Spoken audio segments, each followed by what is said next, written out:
Paul, thank you. Everybody comes out with that statistic of Brompton Bicycle being the biggest bike manufacturer in the land. We're still quite a small company. We want to get it in proportion.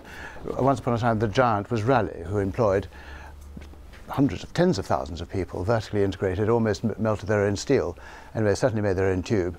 That has all faded away as the industry migrated to Taiwan. So being the biggest bike manufacturer in England is a bit of an accolade, but not quite as much, as you shouldn't make too much of that.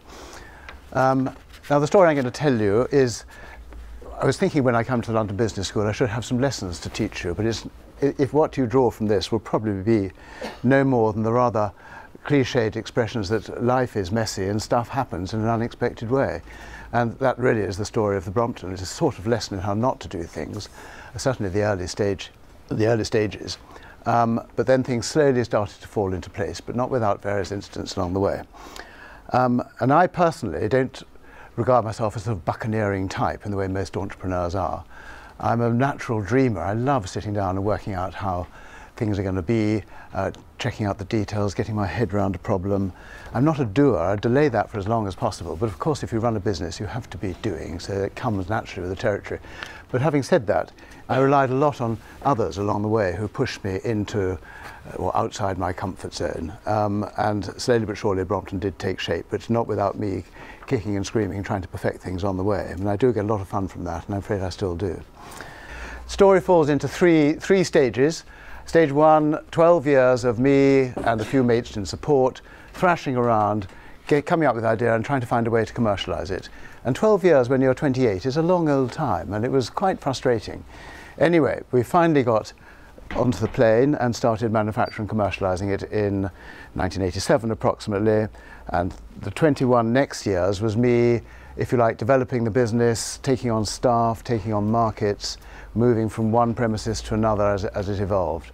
And in the last 8 years, one of my members of staff decided when he joined in 2003 that he could do a better job than me, and he took over in 2008, and it's been run by Will Butler-Adams since 2008, who's done some splendid things, but also the founder finds fault with a lot of what he does, inevitable difficulties with succession issues. So stage one, why did I start with this?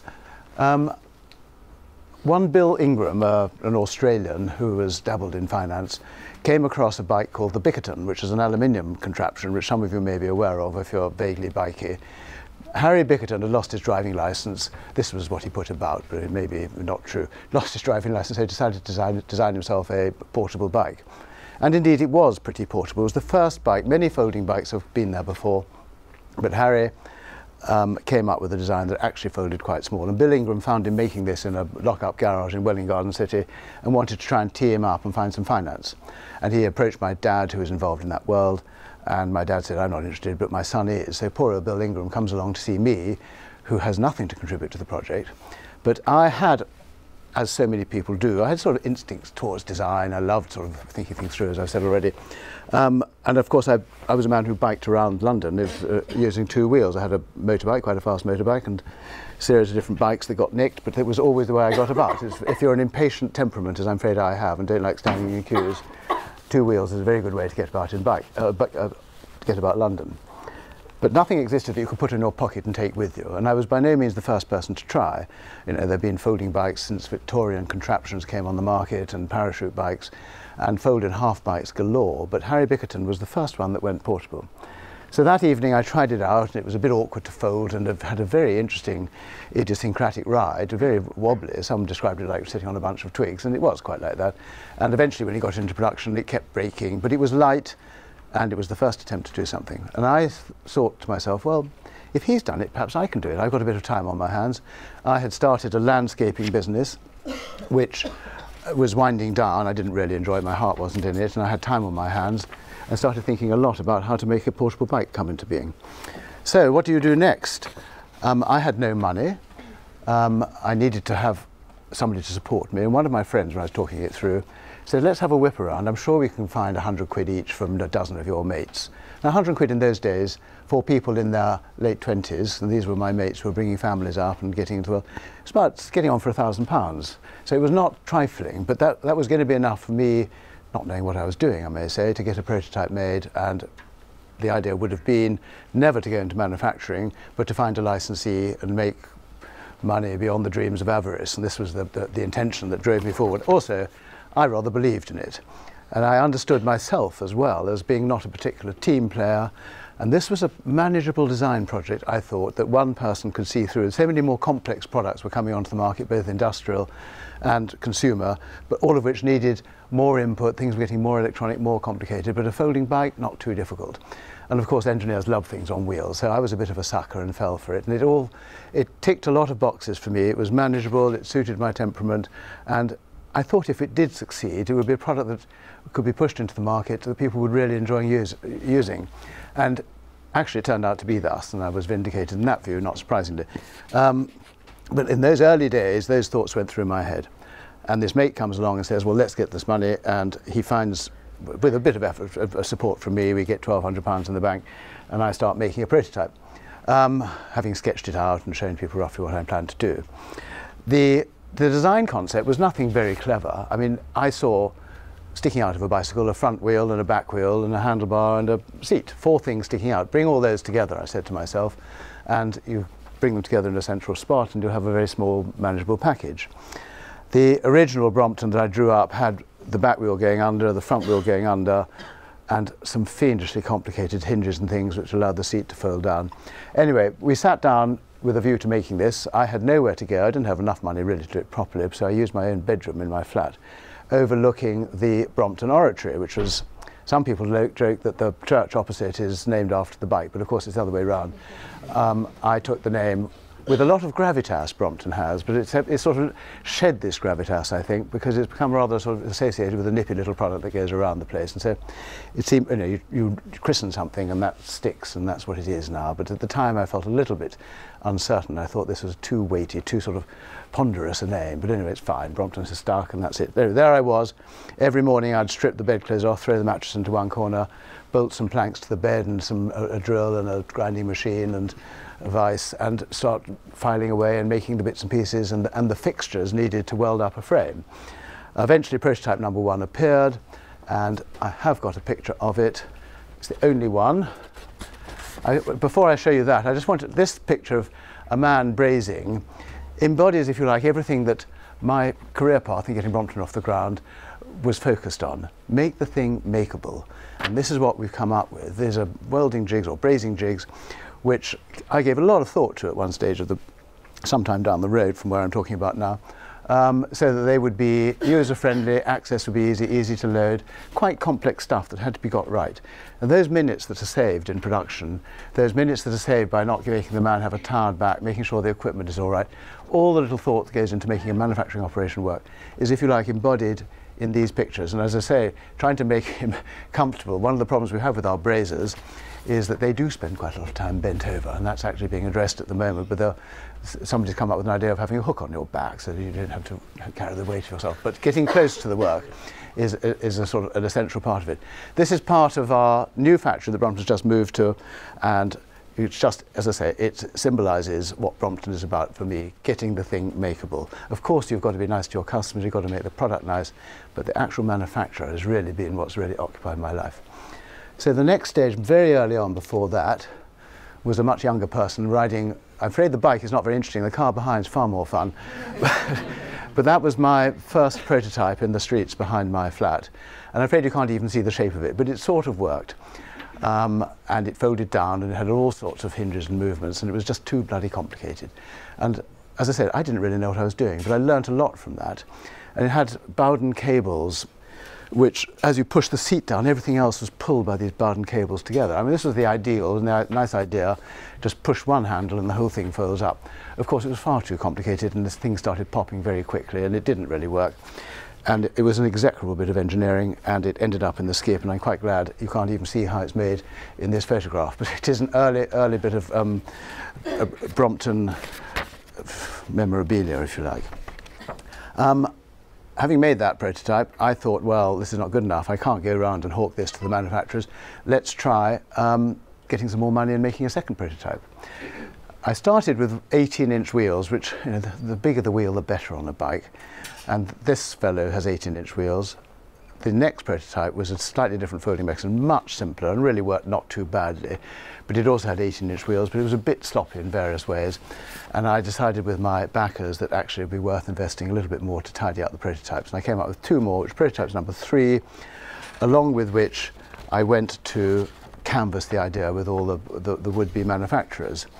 So I started with a little brochure to try and get interest in it, to sort of as a in my advances to the Dawes bicycles, the Trusty bicycles, the Pashley bicycles, the rally bikes, whom I've mentioned already. All the obvious firms in that trade seemed to me to make sense. So I came up with a few photographs, and in a way my whole marketing approach is embodied in that little picture. I don't know if you can see it from where you are, but there's a Brompton in a corner with a broom in the broom cupboard, so to speak. The whole idea of the bike is that it should be, I mean, this is exactly the sort of thing a marketing man wouldn't want to go anywhere near, but I'm quite comfortable with, because that is, to my mind, is all about what the bike is about. It's something that goes innocuously away without your noticing it, in with all your other chattels. It's something you live with, you take for granted, and you get out when you want. And that in a way embodies the Brompton. I may say this sort of marketing stuff has not come out before, it's been used since, but we still have, there are quite a few images I know the marketing team does of the bike tucked under the stairs, but usually a rather nice new staircase rather than the grotty little cupboard in my own flat. The early bike was that shape with that kink in the middle. I didn't have access to the sort of brazing techniques for jointing flat hinges, so I thought a nice light hinge was just made of tubes going around a corner, and it worked, but it wasn't ideal, but it didn't look very pretty. But that's what I took out, so this was going to see all these people. And in a way, it was very encouraging. I went to see all these bike manufacturers and they said, this is fantastic, God, it accelerates really well. And wow, that folds up small. Yeah, we're really interested. And of course, this took time. This raised my morale, but bit by bit, the no's came in. There was whatever reasons, they were not going to have it. And with hindsight, I really well understand why that should have been. Totally unknown product, a little bit grotty, as you can see, quite a long way from still being a completed product. That's what we actually got onto the market. But most important of all, one sort of doesn't realise, but these companies have got their own agenda. They're busy. They've got their own plans. They don't want to take on some outsider thing, which is in an uncertain market, which is going to rock the boat. And of course, there's all the not invented here phrases that we all hear. And I don't think it's entirely that sort of jealousy. I want to have my own space and follow my own pursuits. It's a lot to do with being busy.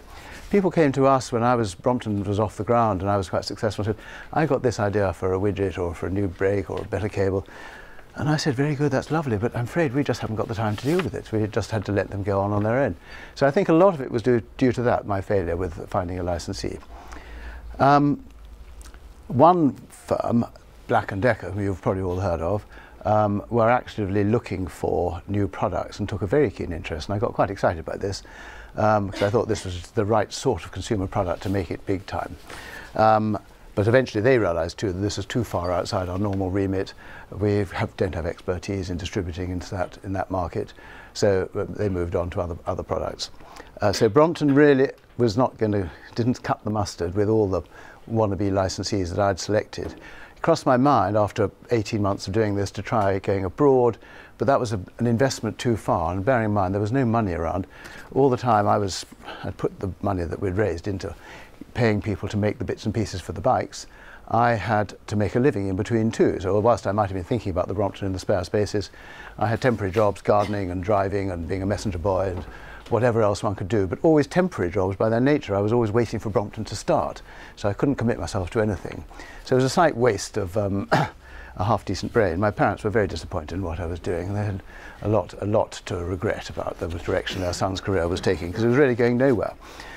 Anyway, this was sort of 5 years on. One of my colleagues on the board said, 5 years since I had the idea, well, why don't you make a few bikes in advance, get people to pay for them in advance and make them in due course, sort of crowdfunding in a way.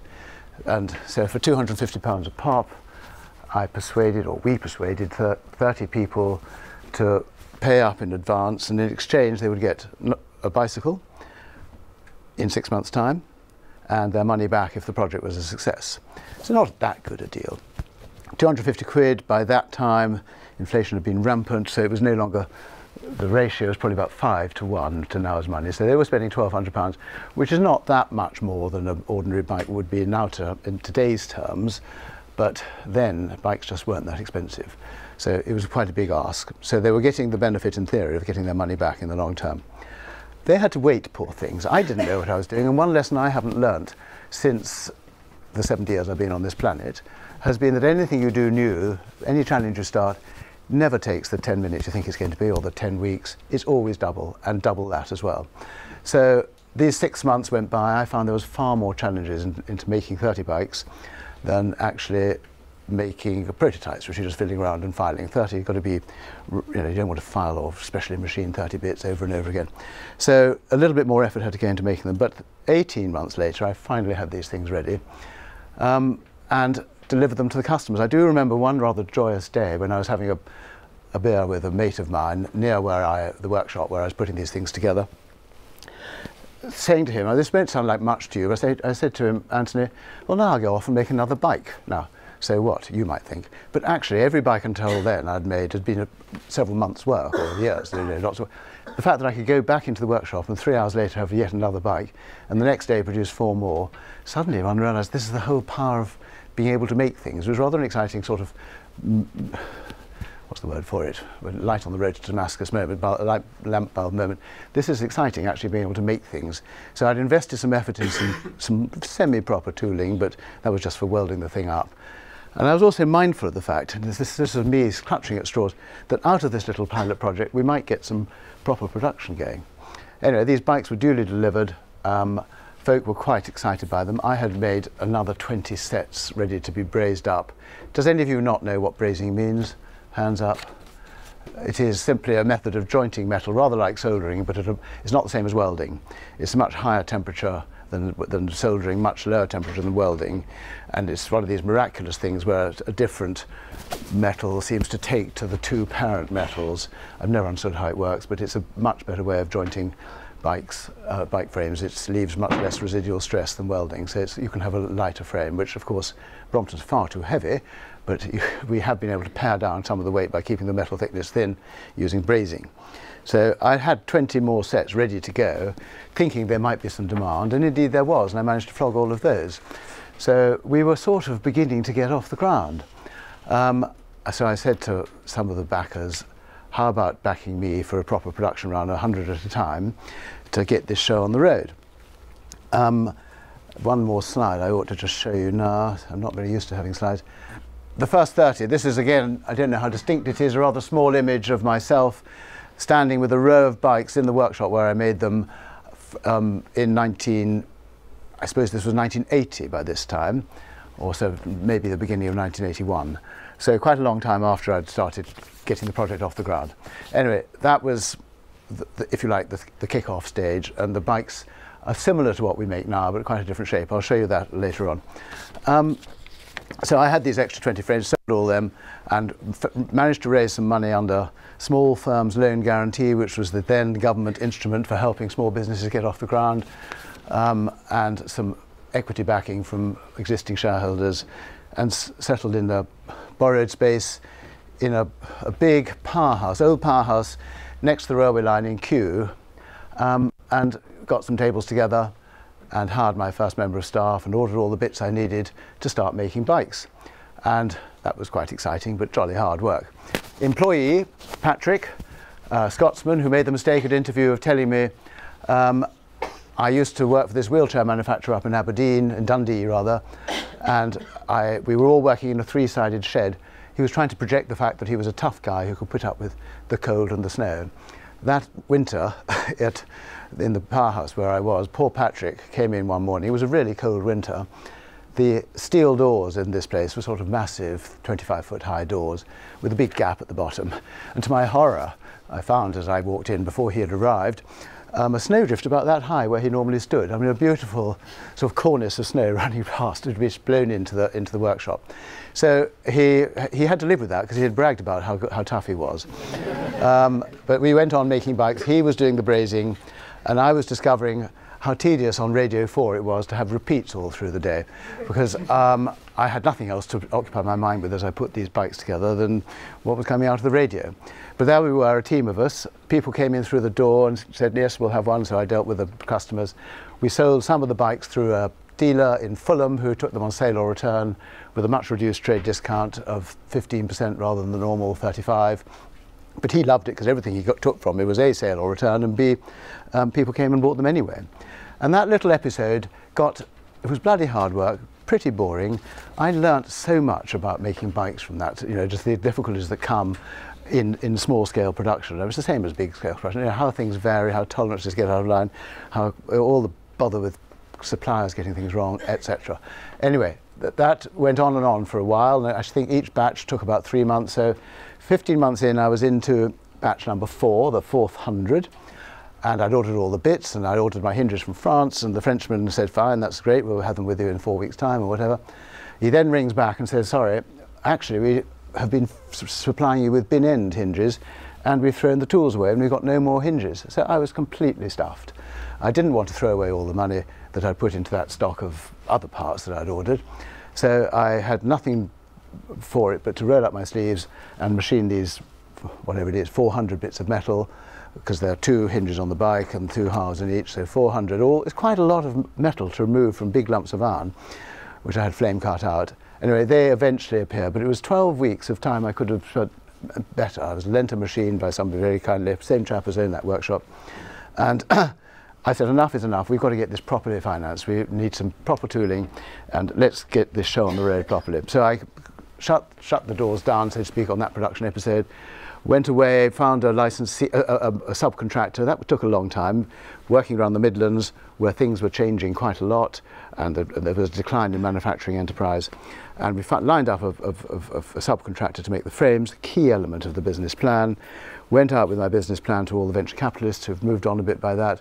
They all said, sorry, Mr. Ritchie, partly, as I say, because I'm not a buccaneering sort, but partly because, why had you stopped your business? Why didn't you keep it going? If it was a good business, you would have been carrying on being profitable. Basically, this was their way of saying, look, we don't really like the smell of your project. And it was quite a hairy project even then. So, we had 1 or 2 nibbles of licensing, but the years were going by, I was young and getting really very upset and sad by this lack of progress for the Brompton. One of the people who had bought a few bikes from me during that early stage of making those 400 bikes was one Julian Verica, a friend of mine. She was boating in northern France, had seen a fold-up bike on the back of somebody else's yacht and said to the guy who owned it, you shouldn't be using one of those, you should be getting one of my mate's folding bikes, Andrew Ritchie, go and see him. And this fellow she was talking to, she had no idea, was a man called Julian Verica, and he came and bought one. He was an entrepreneur in his own right. He loved boating, he loved motoring, and he had set up a business in Salisbury making hi-fi, which is still thriving, although he died 12, 15 years ago, called Name Audio. Anyway, Julian comes to buy one, goes away, 3 weeks later he comes and buys 2 more, another, on and on through the 18-month period when I was making these bikes. Julian came back for more and more bikes. He probably bought about 30. And he said he was really into it and he loved what I was doing and was very sad when he heard that I had been forced to close, but nothing much came of I didn't make much contact with him in the meantime, and he was obviously busy with his own project, his own business. In desperation, after many years of faffing around trying to get this thing off the ground and finding quite a few design jobs, by this time I was rather more adept at engineering design. I told you I knew nothing to start with, but I had by then learnt quite a lot. I finally said, well, this is getting nowhere. I rang a few people, one of whom was Julian Verica, and said, can you do anything to help? Julian says, yes, Andrew, I think we probably can. And he said, I'll put in 15 grand, and I got some mates who'll have 5 grand. My business plan called for 150,000 in today's money, whatever that is, 600 or something. And we ended up with him guaranteeing 40,000 of overdraft, my side producing 25, and his side producing 20. So we had 85,000 pounds of money. And I looked Julian in the eye and said, shall we go? And he said, yes. So we went for it. Of course, the first thing I do is ring up the subcontractor. Right, we're ready to go. He says, I'm sorry, Andrew, things have changed. We've had to, the business has slipped away from the Midlands. It's no longer the engineering powerhouse it was. We've got rid of all our brazers, so we cannot take your project on. So this set me back completely. I was a real body blow. I'd just taken on all this money and taken on the responsibility for getting the show on the road. But one of the many disasters along the way, which actually proved to be quite positive for Brompton. Anyway, we got round this problem. I had to sit down and design all the tools. The file of drawings for the bike was about this thick, for the tools was about that thick. And as I said to you earlier, the essence of this project, as far as I'm concerned, was to make a factory that worked efficiently and well, and the tooling and the tools that the guy who was brazing was using were part of what came out of that effort of my designing the tools.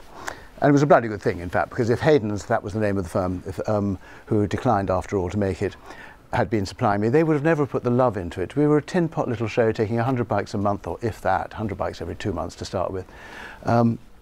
They wouldn't have put the management effort into doing it and to solving all the problems, which I did.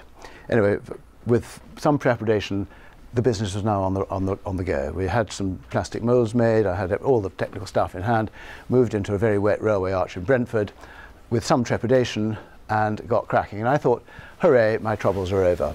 Well, it's actually just the opposite. You get into the actual business of manufacturing, that's where the shit really hits the fan. So I had all this, what I thought, great trials and tribulations to get the show this far. Nothing but trouble from here on in. Of course, it leveled out in the end and it became reasonably livable with, but the reality was suppliers were far more inventive than I was with my designs at getting things wrong in their way. One had staff who didn't turn up. Patrick came and joined me again after he was very loyal. He became cantankerous and difficult because he had owed loyalty to me, but by then, that time, there were several other people in the team, so he was a difficult chap. Cussed, lovely man, but there were all sorts of problems along the way.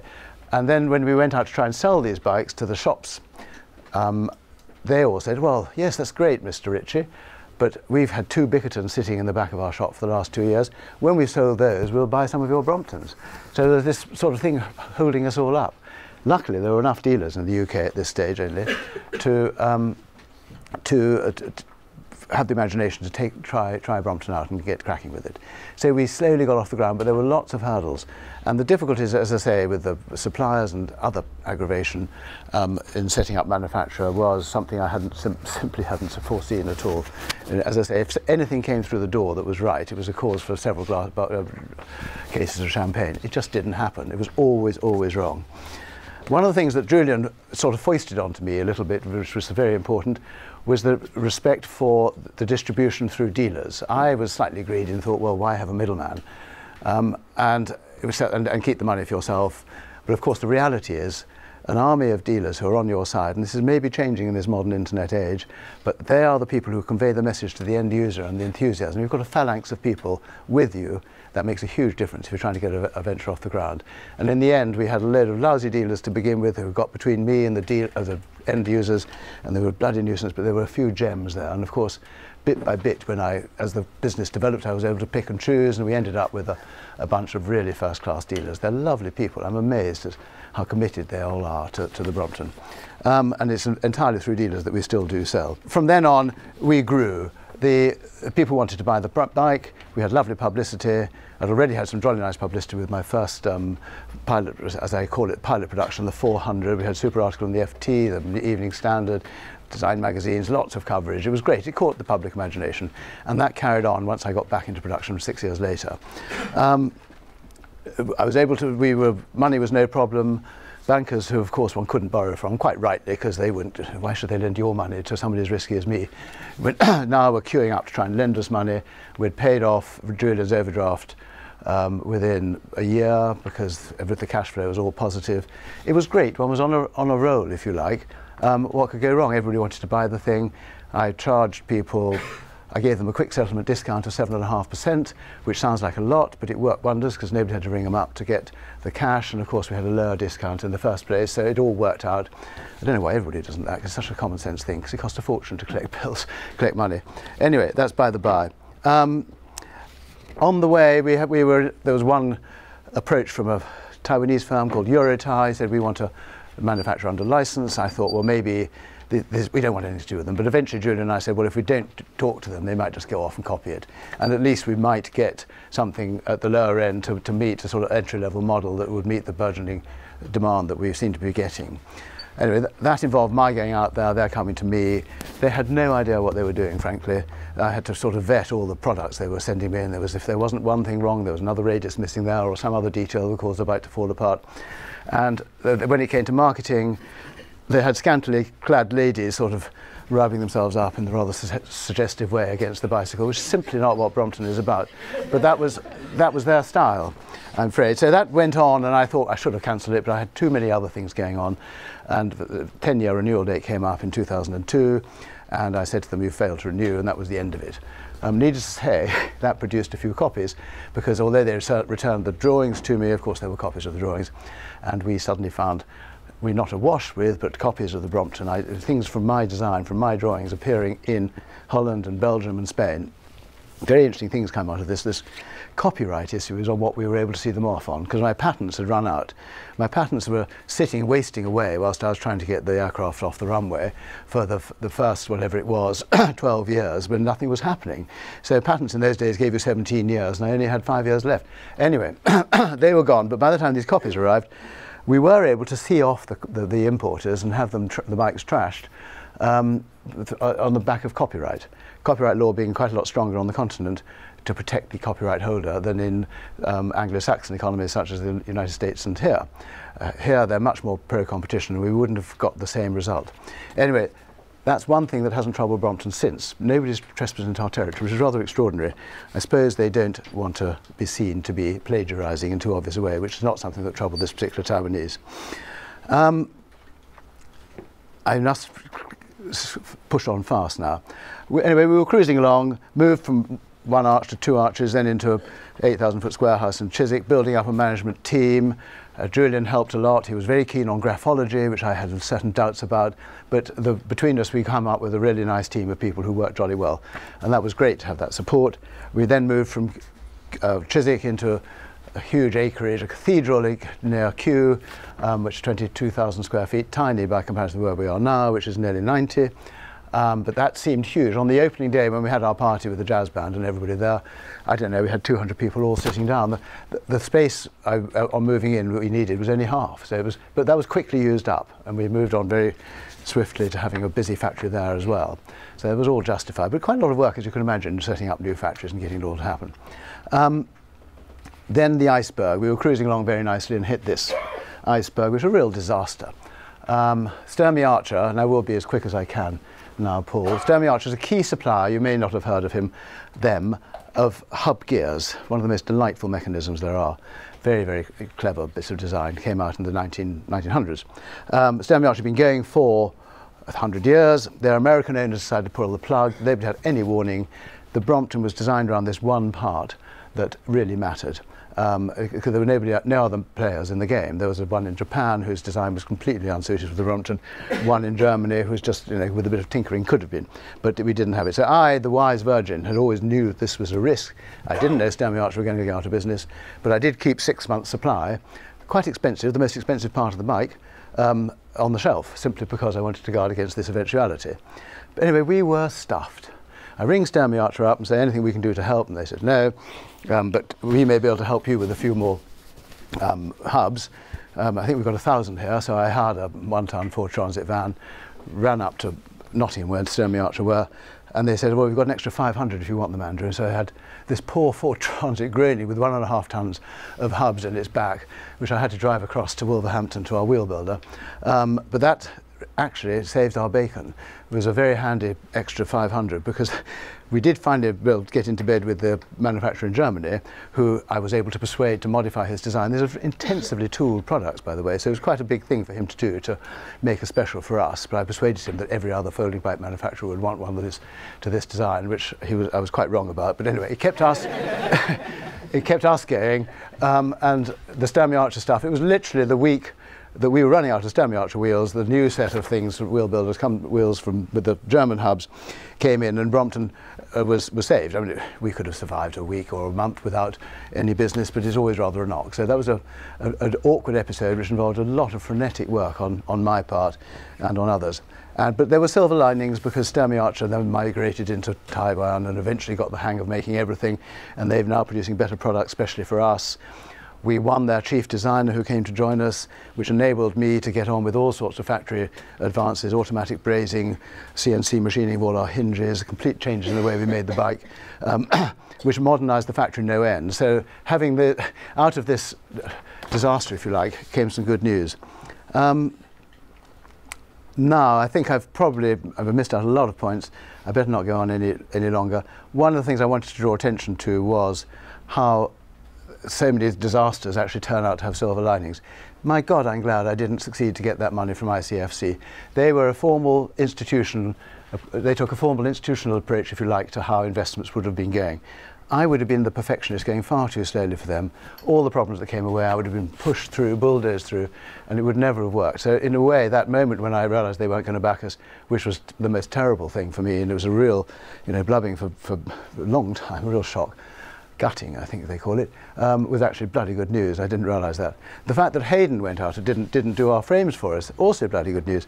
It meant that during seasonal moments I could switch labour between frame making and assembly, and also maintain the quality I mentioned to you, which would have been very difficult. With all the trouble and shit that came through the door, I'm sure Hayden would have had the same thing, we would have been stuck and beholden to them and whatever quality they had. So having the control of the frames, which is one of the things that Brompton unusually does, and we have a sort of full engineering facility in the factory, it has been a great blessing and really allowed us, with this product that sails quite close to the wind, we make the sections of metal as thin as they can be. And so that means that you've got to have things absolutely spot on, otherwise it goes and breaks. I very quickly just want to dwell on breakages. Have I got a moment? In the early days, the first 400 bikes I made, I had a roaring trade after about 3 years of bikes coming back in to me to weld them up where I'd got the design completely wrong. So I sat and did about, of the 400 bikes, I must have repaired 300. So that became a sort of routine thing. From that, of course, I learned, and when I came to start making bikes 5 years later or 7 years later, I designed out that particular problem. And it passed all the tests. There were quite stringent standards, but they still bust. We were victims of our own success. People loved using them. And the worst things were handlebars breaking, because when a handlebar snaps, and we were using handlebars, as I say, that conformed, but somehow or other they failed in the field. And you fall off jolly hard with the handlebar collapsing. It hurts like hell. And this became quite a serious problem. So we did have not a recall, but we had a patch-up kit that actually solved the problem. It was quite extraordinary. And then we had another set of problems with the front frame where the hinge is also letting go just here. And that's not ideal if you're riding a bike. And slowly but surely you'd be riding along and it would collapse. And of course it could, and you'd feel the handlebars coming up towards you, and most people sort of saw the writing on the wall. This was, I better get off now. But some people did fall off, and it was touch and go whether we could afford to recall all the bikes. And I'm not quite sure how we did this, but somehow or other, there must have been batches of tube that came in that were right at the bottom end of the allowable scale. Most would be towards the top, but some of them would have been a bit weaker. And those affected bikes, I think, did all their braking, and that sort of nightmarish time. And none of us wants anybody to get hurt, but we would have killed the company because we had bikes all over the world, in Australia, in America, and all over Europe, to sort of brought those back and to reorganise because it's getting to the heart of the bike, right in the middle of the frame. The whole thing was a non-starter to start again. So luckily that particular episode dried up, but it was worrying times. I can now sleep fairly easy at night. One of the things though, when I saw bikes on the street and with mates, they said, "Andrew, look, there's a Brompton." I said, "Hooray."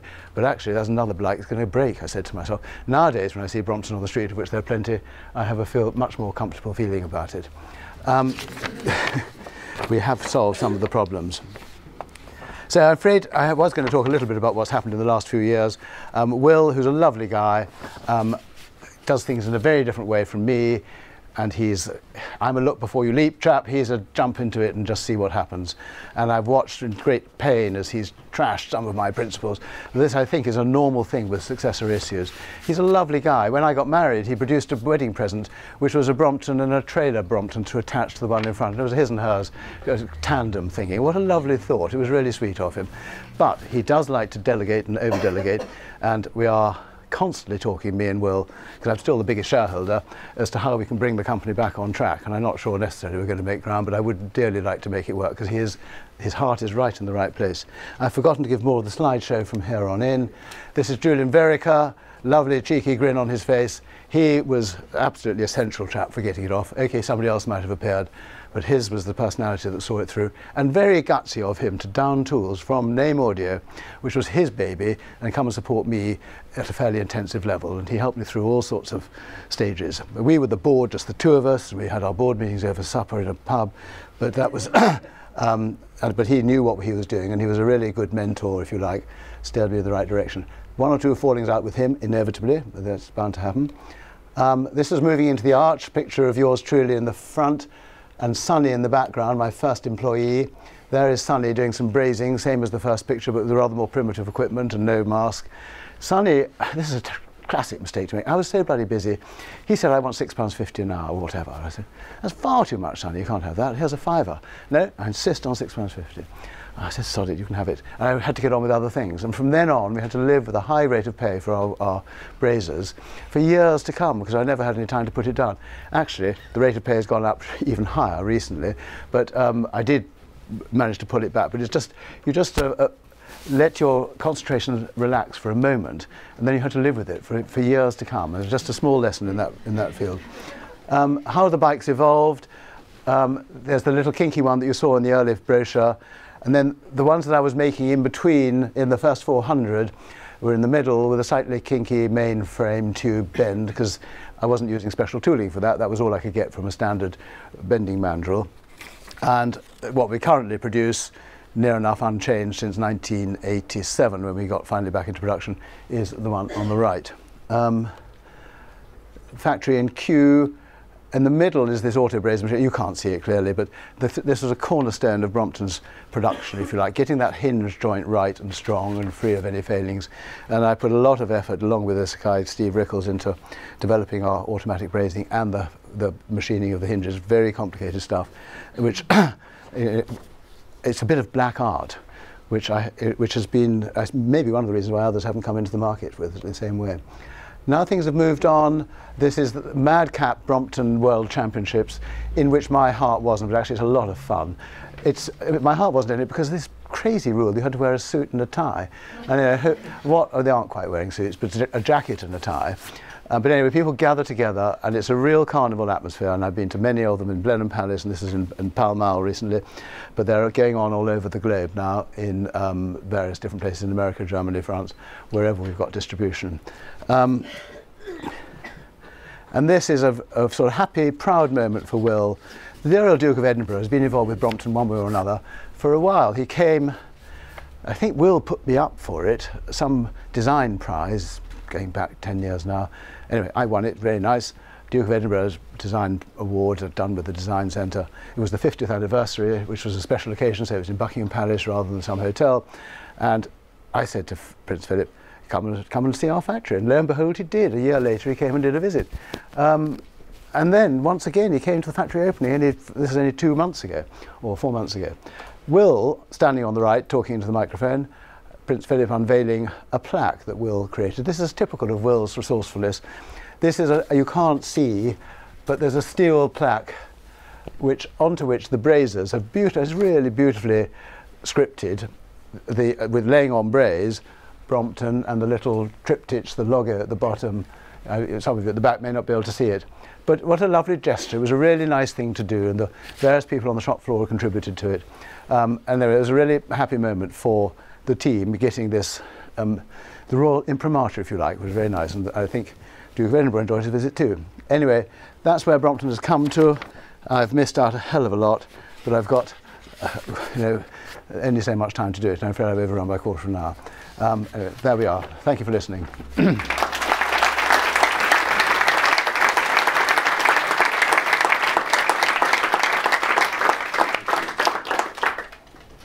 Okay. So we'll go to Q&A now. I think the first question, which I like that somebody submitted, which more for the uninitiated of us, can you show us how it works and unfolds? I have done. Are there people who haven't seen it here? Hands up. Shame on you. Sorry. This is mine, which I've ridden. I ride sort of my usual 4,000 miles a year around London. Hasn't got the Brompton logo on it here because I didn't want to make it too stealable. But it has got a Singapore badge on it from our Singapore dealers who stuck it on when it was behind my back when I was there with it.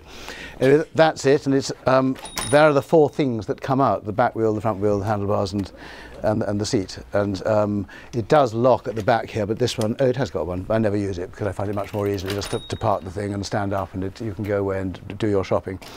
I have done this before. I've done this so much the theatre, we had to put into every exhibition, Julian and I, in the early days, which people walk past our little stand to take no notice, new entrants did, but we were busy folding and unfolding and doing things all the time and throwing it to people in their face, and bit by bit people started to take notice and said, oh wow.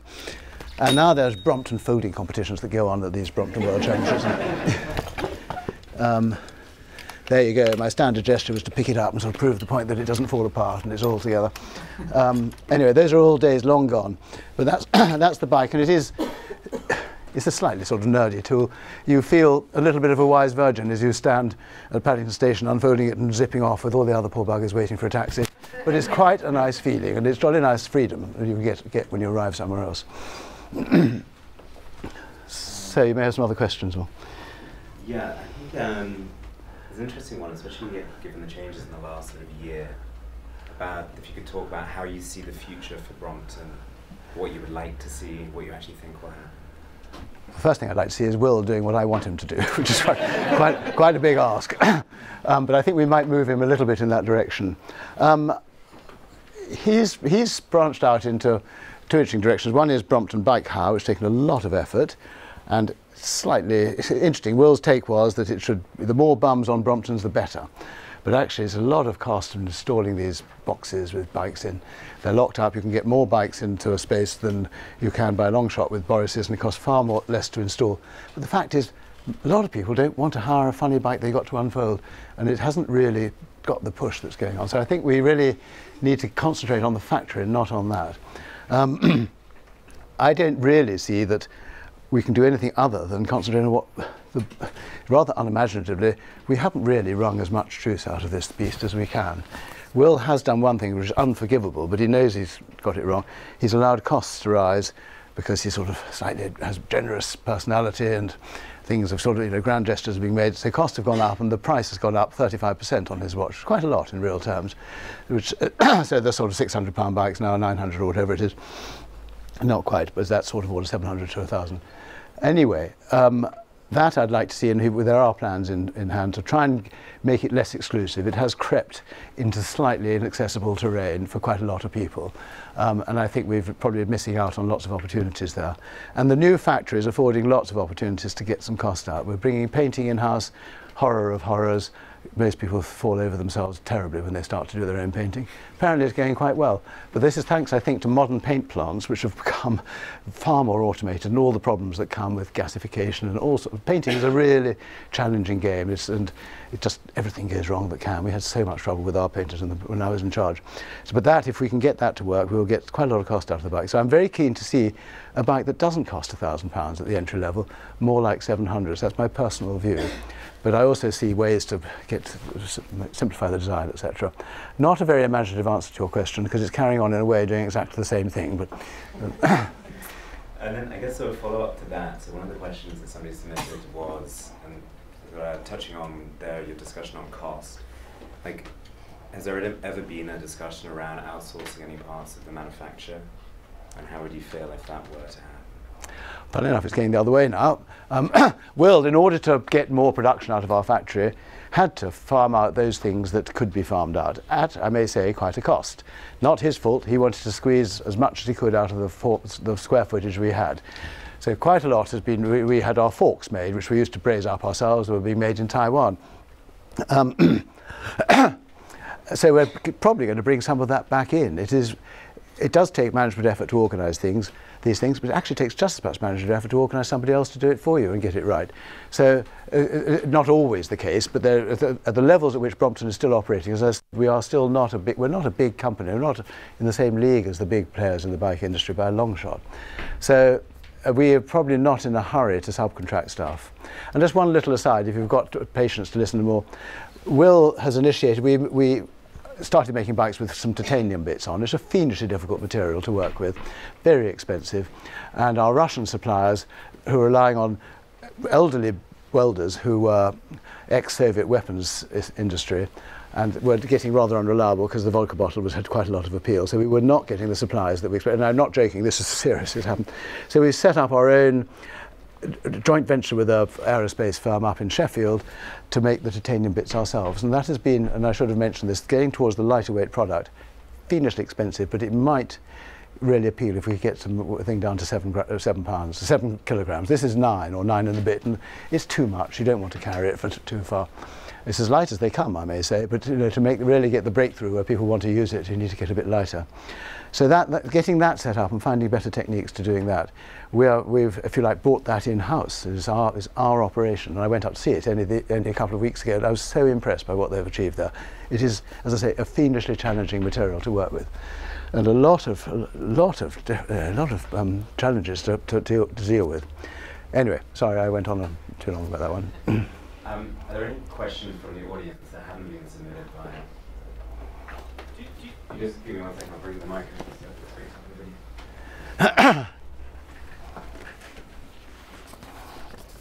Am I right in thinking that you now have no design protection at all? It seems extraordinary because the one unique point about Brompton is the folding mechanism, isn't it? Well, the patents, I mean, I couldn't have got any longer. I mean, they just last, even now, only 20 years. So, as I say, copyright is quite a strong one. And there's another area of copyright called three-dimensional copyright, which nobody really understands, so the lawyers love it. But it would mean that we could get, possibly on the shape, because it is quite a distinctive shape, some sort of protection. And we started doing that with that little triptych, it's called, but you don't really see it in that photograph, but there's a unfolded, parked and folded thing all in that style together, and that's our, if you like, our logo now, and that in a way gives precedence to that shape, which is immediately recognisable as Brompton. So there may be some protection from that, but it's quite tenuous, and as I say, it'd be lovely if we got it, but a little bit unfair on the rest of the world, because we have had our run, and it's you know. Supplementary, do you think of going carbon fibre or anything like that? I will come to that in a second. No, okay, yes, but not that practical. The Brompton, you slide in and out of boots, the carbon fibre gets scratched, you can put an extra protective layer on it which puts the weight back in, but if you don't have the protective layer you just nick one of the strands and the neighbours say, oh, I can't take the load, and the whole thing explodes and breaks very quickly. So it's not an ideal material. Also, carbon fibre lends itself very well to a mast on a boat or a decking on an aircraft, something expansive. Brompton's got fiddly little joints, only goes so far and it breaks. So carbon fibre just, I've ridden a carbon fibre bike last summer but one, and it was beautiful, it was lovely and light. But the poor chap, this is one of the Brompton World Championships in Germany, and for some reason or other the track involved a little bit of sandy work going along, and he took it around the track, belting around with his beautiful new bike which he'd produced with his students at a university in Karlsruhe or somewhere. And at the end of the race, there was sand in it, and he put the seat pillar down, and it made the most ghastly granching noises. And his beautiful bike was half ruined by this little exposure to just what the world does throw at you. So it's all very well going for this exotic materials. Titanium is quite good. Carbon is, I think, may not have the mileage. Everybody talks about it. I'd love to find a really light material, but it's just not. And the other thing people should remember, they also get the weight out of the bloody thing. We only contribute 40% in the frame. The rest is wheels, tyres, chains, pedals, all the rest of it. So we can't, you know, even if we get 20% out of that 40%, we're not really solving the problem, if you get my sense. So we'd love to make it lighter. The magic carpet idea is still stays like nuclear fusion. I think it's a while away yet. Any other questions from the audience? Did you ever make a belt-driven Brompton as opposed to chain? Quite difficult to keep it on when we fold it, because you've got this little chain tensioner thing. And also you have to have the frame, belts don't have joints. Well, the sort of joint belts that are used on bike drives, some old-fashioned ones do. So you have to completely re-engineer the frame because you can't get it over, loop it into the frame as we do with the chain, which we join up. So belts have got their advantages. They're clean, they're fairly efficient, but not as efficient as a chain. But the cleanness is appealing, but it's just probably a non-starter for us. So we'll stay, I'm afraid, with the conformist bike manufacturers and use chains for a while yet. So if we just take another one from slide in. The question is, how essential was your ability to fund from your friends at the outset? And this with a nod to our friends in VC at the back. Do you think it would have been different if you'd been funded through VC instead? Well, the friends were getting us off the ground. I think the next stage would have been a venture capital support, but in those days, as I say, it was not the same the ambiance as there is now, with a hell of a lot more. Well, the internet has helped, but there are far more business angels. The returns on normal investments are not so good. So there's much more money available. The government's got all these incentives for you to part with your money and get your tax back. So it was not a practical proposition, really. I don't know who asked the question, so who I should be looking at, but to think that there will be better ways of doing it.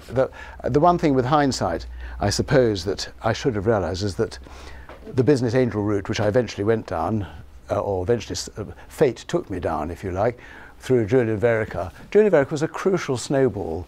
There was Andrew Ritchie soldering on his own, with lots of people saying, bloody good idea, and all the rest of it, but actually he got nowhere. Once there was on board another plausible guy who could say, right, I believe in this as well, everything else was sucked in. And that sort of is a fact of life, as you well know. I mean, we watched one of our investors come in recently, and he did lots of due diligence on the company. He got it wrong with the due diligence, by the way. He just looked at the accounts. He should have been looking under at the dirt on the floor, but never mind, that's where things happen. But he brought his mates in and got a big investment into the company. Well, it was not new money, it was selling off some shares from people who wanted to buy houses, young executives. So I'm not quite sure I went down that rabbit hole. So I've lost my way. If you had to go back and do it all again, or if you were giving advice to your younger self, what would you change? What would you say? Don't do it, probably. But no, look, there are folk who say, oh, Andrew, you've done brilliantly. I just got sucked along.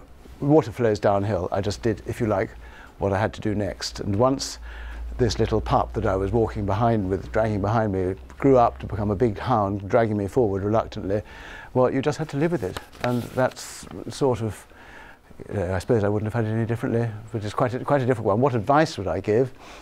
Just be aware that you do have, if you may have to, I mean, Brompton's story is obviously unique, but you may have to devote your life, a lot of your life to it. And I didn't get married until after Brompton, I'd handed over to Will. So I was in a way married to the company, and that was the essence of my being. And it soaked up a lot of my time. And any wife would have had to have a patience of a saint to put up with me, frankly, because I was obsessed with keeping Brompton going. So there was a trade-off there. But there are some people who go off and do these things and run a family, and I think that's amazing. I take my hat off to them. But it wouldn't have been easy in my case. Any questions in the audience?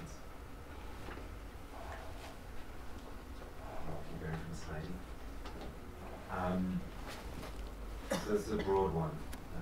What keeps you up at night, Andrew? What now? I've always slept well. When I went on holiday, and my mates were all there, not with their mobile telephones, they didn't have them in those days, but they were ringing home to see what's happened to the stock price or whether their business had signed a deal. I couldn't give a toss if the factory broke down. I was on holiday if the factory burned down. I took a completely different view from others. It was my holiday time, so in bed is my bedtime, and I don't worry about things. Of course, occasionally you do. There's something really, but very, very seldom. And I worry more about catching a plane at 4 in the morning than any business issues. So it's not something that I'm not a worrier. And if you didn't have the Brompton bike, how would you get around London? Well, when you get to my age, you get free transport, which is jolly nice. But to my surprise, occasionally I've driven in London, very seldom. You can get about quite quickly, but so often it's really congested. I think, poor buggers, what are they doing in a car, sitting waiting for half an hour to get from a short journey from A to B? So, yeah, the tube, buses are much nicer, but they take forever too. So I don't know what the answer would be. Or back to a motorbike.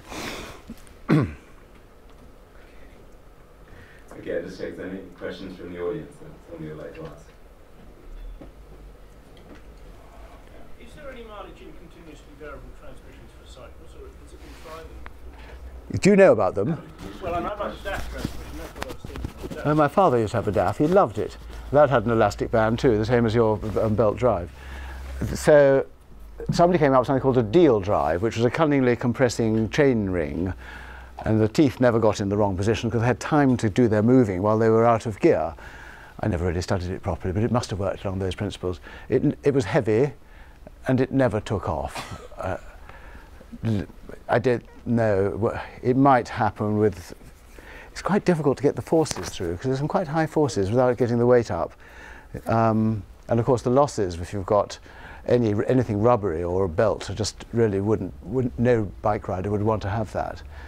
But if you've got ideas for that, you would make yourself a rich man probably if you could have something that worked. It would be very nice. Throughout the talk you mentioned all the setbacks and all the challenges that you faced. How did you keep going through all of them? There wasn't really much else I could do. Life, I was singularly unemployable. I had a half-decent degree in engineering, but I hadn't really pressed into service, and if I were an employer I wouldn't have dreamt of taking somebody like me on because I clearly was a man who wanted to pursue his own path. Teaching might have beckoned, but no, and Brompton always looked promising. I was not going to just let it go, but heaven knows if Julian Verica hadn't turned up, what I would have done if things had gone quiescent for the next 5 years. I suppose it would have just quietly lapsed, and I would have had to find some way of keeping the ball from the door. What would I have done? Teaching was something I quite enjoy doing. I've done a tiny bit of in my life. Could have easily fetched up doing that. And when it came, also you touched on your relationship with Will earlier. Mm-hmm. Were you involved? Did you choose him as your successor? I let it happen because I liked him. I thought he scored 7 out of 10. I think he's down quite a lot lower now. But his enthusiasm is fantastic. And I mean, in a way I could have done a trade sale and some of the founder shareholders could have backed away and we just moved on to new pastures and say goodbye to Brompton. But Will was there as somebody who bought into my values, albeit, as I say, with some very different management styles, which worried me quite a lot. And he was on side. As I say, I like him, and his enthusiasm is, you can't fault him for that. So it's a difficult game, but at the time, I was enjoying myself still. I was only 60 or 62 or something, and I still had a lot left in me, so it was a little bit premature, but the decision was, where are we going to find another Will? Where are we going to find somebody half as good as him? So I, slightly reluctantly, I took the bait, if that's the right word, and went along with my fellow board members who thought this would be a good way of dealing with the succession issues. It would have come up at some stage, and in a way one could talk forever about how you solve the succession issues. You never really have time to do it properly. And he was as good as they come at the time. And as I say, I'm very fond of the man, but I sit in agony watching some of the things he does. I think that's often the way.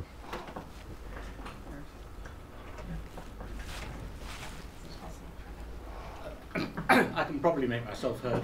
Andrew, the school books out finance skills, some marketing skills, some sales skills. Of the skills that this institution produces, which do you think you might have liked to recruit? Okay. What, to run the show instead of Will, for sake of argument? Yes, or just in the long course of the development of the company, what was lacking that might have come out of an institution like this? I said at the beginning, it's a story of messiness and not knowing what's going to come up next. How do you find an ideal person? What qualities? A mix of, I mentioned in the case of Will his enthusiasm, and I think that's half the battle. What comes with that package of enthusiasm is another matter. You talk about marketing skills. You didn't mention engineering skills, which of course where my heart lies and where the first image was, and without which there's nothing to sell. But of course, without people to sell it, there's nothing, no people to buy it. There's all these equal things. I would be more comfortable if we had more of a technician at the helm than a marketing man. Will hates it when I call him a marketing man, but that actually is what he is. He's very good at blowing his own trumpet. And I don't know, you didn't mention technicians. Does London Business School breed people who are sort of meant to go off and run Rolls-Royce, or are not trying to compare Brompton with Rolls-Royce, but besides which they're losing far more money than we've ever made. Do you have is there an engineering element or skew in any of the courses? No. Andrew, in my youth, the school attracted engineers that couldn't make their voice heard in the industries where they found themselves, and so they came to learn the skills of finance and others as well. Now, who knows what they look like, and I can't keep up with it. I wouldn't have put finance at the top of the list. As I said, money was never a problem for Brompton, apart from finding it in the first place. But once, from then on, it's just a case of keeping the books. I mean, we've not ever had an issue. There's no need to go out and worry about that. But I would say we've been very fortunate in that respect. And I have not a very satisfactory answer to your question, but if there were a good engineer out there, that's the man I would look for. Or woman.